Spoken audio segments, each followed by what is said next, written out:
Hello friends, welcome to my channel. आज की इस वीडियो में हम भारत सरकार द्वारा भारत की बेटियों की सुविधा के लिए शुरू की गई एक बहुत ही महत्वपूर्ण योजना जिसका नाम है सुकन्या समृद्धि योजना, इसके बारे में आज हम बात करने वाले हैं। इस योजना का नाम आपने से बहुत सारे लोगों ने सुना होगा। आज की इस वीडियो में हम इस योजना से संबंधित जितने भी महत्वपूर्ण जानकारी है उन सभी जानकारी को आज के इस वीडियो में हम डिस्कस करने वाले हैं।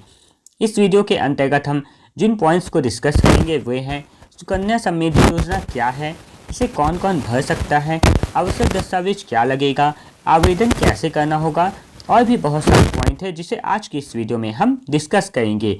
तो सबसे पहले हम देख लेते हैं सुकन्या समृद्धि योजना क्या है। सुकन्या समृद्धि योजना का लाभ आपको तब मिलेगा जब आपके घर में कोई बेटी का जन्म होता है। जन्म से लेकर 10 साल तक आप इस योजना का लाभ ले सकते हैं। इस योजना के लिए आवेदन कर सकते हैं। 10 साल से ऊपर आयु होने के बाद इस योजना में आवेदन नहीं कर सकते हैं। इस योजना का आवेदन कौन कर सकता है? तो केवल 2 बेटियों के जन्म तक ही इसका लाभ आपको मिलेगा। अगर दूसरी बेटी जुड़वा होती है तो जुड़वा दोनों बेटियों के लिए इस योजना का लाभ मिलने वाला है। अब देख लेते हैं इस योजना का लाभ आपको कैसे मिलेगा। तो इस योजना का लाभ लेने के लिए आपको अपनी बेटी के नाम पर एक खाता खुलवाना होगा। ये खाता आप अपने नज़दीकी बैंक में या फिर नज़दीक के पोस्ट ऑफिस कहीं भी खुलवा सकते हैं। ये एक गुल्लक की तरह होगा जिसमें आपको कुछ पैसा भी जमा करना होगा, वो हम देख लेते हैं। ये आपने जो अकाउंट ओपन किया है ये अकाउंट 21 साल तक के लिए रहेगा। जब से बेटी का जन्म होगा या फिर 10 साल के अंदर तक जब भी आप इस अकाउंट को खुलवाते हैं तब से लेकर 21 साल तक ये अकाउंट खुला हुआ रहेगा। इस अकाउंट में आपको कुछ पैसा जमा करना होगा। ये पैसा को देख लेते हैं कितना जमा करना होगा और कब तक जमा करना होगा। जो 21 साल तक के लिए इस अकाउंट को खुलवाया गया था, 21 साल में ये 2 भागों में बटा होगा, एक 15 साल और एक 6 साल। 15 साल तक आपको इसमें कुछ राशि जमा करनी होगी। वो मिनिमम राशि कम से कम आपको एक साल में 250 रुपये जमा करना होगा और अगर आप अधिकतम इसमें जो जमा राशि होगी वो 1,50,000 तक होगी। इसकी कोई बाध्यता नहीं है कि 250 रुपये ही आपको जमा करना है। अगर आपकी क्षमता ज़्यादा है तो आप चाहें तो इसमें 250 रुपये या फिर उससे ज़्यादा कोई भी राशि जमा कर सकते हैं। इसमें कोई ये भी बाध्यता नहीं है कि महीना महीना आपको जमा करना होगा। आप 2 महीना 3 महीना जब भी आपकी सुविधा हो आप इसमें जो राशि हो वो जमा कर सकते हैं। लेकिन बस एक साल में आपकी राशि जो है वो 1,50,000 से ऊपर नहीं होनी चाहिए। इस राशि पर आपको इंटरेस्ट मिलेगा। ये जो इंटरेस्ट होगा वो 8.2% होगा। ये जो इंटरेस्ट की जो दर है ये कम और ज़्यादा सरकार की सुविधा अनुसार वो अपने करते रहते हैं। तो इंटरेस्ट की दर अभी 2024 में 8.2% चल रहा है। 15 साल तक आपने अगर इसमें पैसा जमा कर दिया तो 15 साल पैसा जमा करने के बाद अगला जो 6 साल होगा इस 6 साल तक आपको इसमें कोई राशि जमा नहीं करनी है।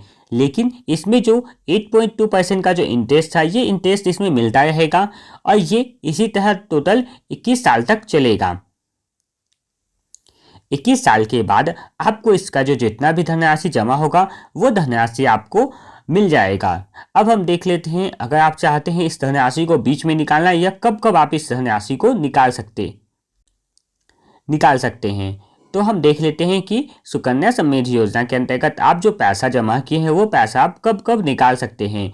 सबसे पहले इस पैसा को निकालने के लिए 18 साल की आयु, जब आपकी बेटी की आयु 18 वर्ष होगी तभी आप इस पैसा को निकाल सकते हैं।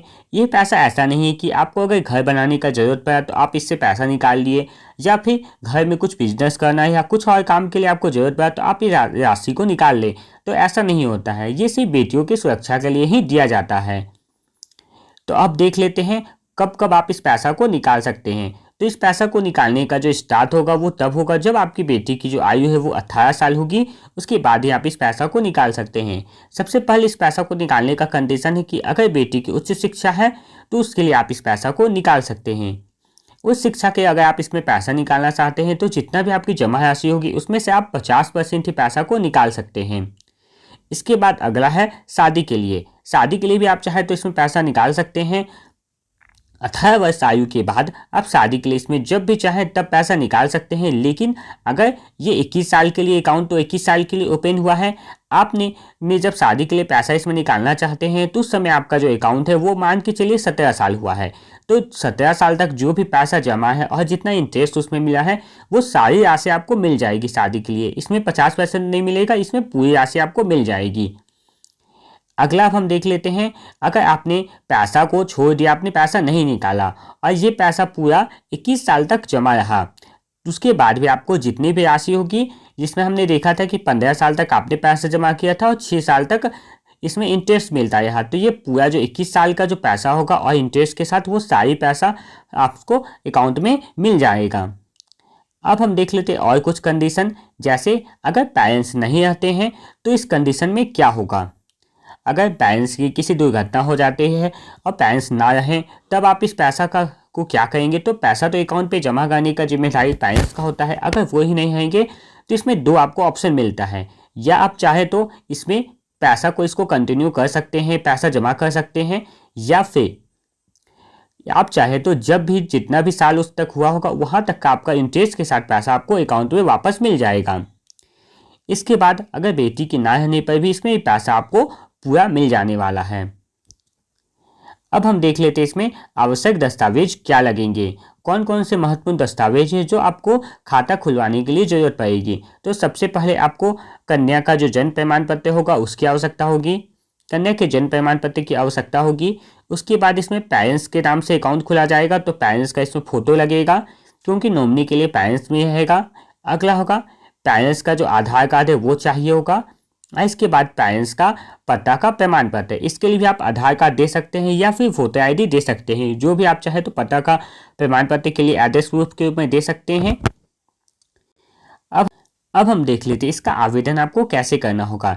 तो जैसे मैंने पहले ही बताया था, इसका आवेदन आप चाहे तो पोस्ट ऑफिस में भी कर सकते हैं या फिर आप इसके लिए बैंक में भी जा सकते हैं। तो पोस्ट ऑफिस या बैंक के लिए आपको इसके लिए एक फॉर्म आप फिल करना होगा। ये फॉर्म आपको स्क्रीन में दिख रहा होगा, इसका PDF मैं आप लोगों को अपने टेलीग्राम चैनल जंगल जी के क्लास में सेंड कर दूंगा, वहाँ से आप इसे डाउनलोड करके देख सकते हैं, या फिर आप जहाँ भी अकाउंट ओपन करना चाहेंगे वो आपको खुद ये फॉर्म दे देगा। तो आपको इस फॉर्म को भर के अपने जो पोस्ट ऑफिस या फिर बैंक है वहाँ जाके जमा कर देना होगा, जिससे आपकी बेटी का अकाउंट खुल जाएगा। यहाँ तक हमने सारे क्वेश्चन को डिस्कस कर लिया। अब इसके अलावा और भी आपके मन में कुछ क्वेश्चन उठ रहेंगे, उसे भी डिस्कस लेते हैं। सबसे पहले आपके मन में क्वेश्चन उठ रहा होगा कि पैसा अगर आपने नहीं जमा किया तो क्या होगा। आपने अकाउंट ओपन कर लिया लेकिन आपने उसमें पैसा जमा नहीं किया तो फिर क्या होगा। तो अगर आप 2 साल तक इसमें 2 साल तक पैसा जमा नहीं करते हैं तो जो अकाउंट है वो इनएक्टिवेट हो जाएगा। आपको फिर से अगर आप चाहते हैं कि इस अकाउंट को हमको एक्टिवेट करना है तो आपने जैसे 2 साल पैसा जमा नहीं किया तो मिनिमम जो उसमें 250 रुपये आपको जमा करना रहता था वो 2 साल तक 250 रुपये जोड़ा जाएगा, और साथ ही हर साल का 50 रुपये करके आपको 100 रुपये इसमें पेनल्टी लगाया जाएगा। हर साल का 50 रुपये आपको जोड़ के, यानी अगर आप फिर से अकाउंट को ओपन करना चाहते हैं तो इसके लिए आपको 600 रुपये एक बार जमा करना होगा और आपका अकाउंट फिर से एक्टिवेट हो जाएगा। अगला क्वेश्चन आपके मन में उठ रहा होगा कि 21 साल के बाद ये पैसा किसको मिलेगा। जिसमें सरकार ने जो नियम बनाया उसमें एक ड्रॉबैक मुझे लगता है जैसा, क्योंकि 21 साल के बाद जो पैसा होगा वो बेटी के को ही मिलेगा। इसमें पेरेंट्स की कोई ज़रूरत नहीं होगी, बेटी चाहे तो वो अकाउंट से जाकर पैसा निकाल सकती है। इसमें पेरेंट्स की कोई आवश्यकता नहीं होगी, सिर्फ बेटी का साइन लगेगा और वो इस अकाउंट से जो पैसा है उसका वो निकाल सकती हैं। यहाँ तक कि जितनी भी जानकारी थी वो इस योजना के बारे में आज हमने डिस्कस कर लिया। अगर और भी कोई क्वेश्चन आपके मन में है तो उसे आप कमेंट में करके जरूर पूछ सकते हैं। इसी तरह की और भी वीडियो को पाने के लिए चैनल को सब्सक्राइब जरूर करें, साथ ही बेल आइकन को जरूर प्रेस कर दें ताकि नई नई योजना से रिलेटेड वीडियो का नोटिफिकेशन आपको सबसे पहले मिल सके। धन्यवाद।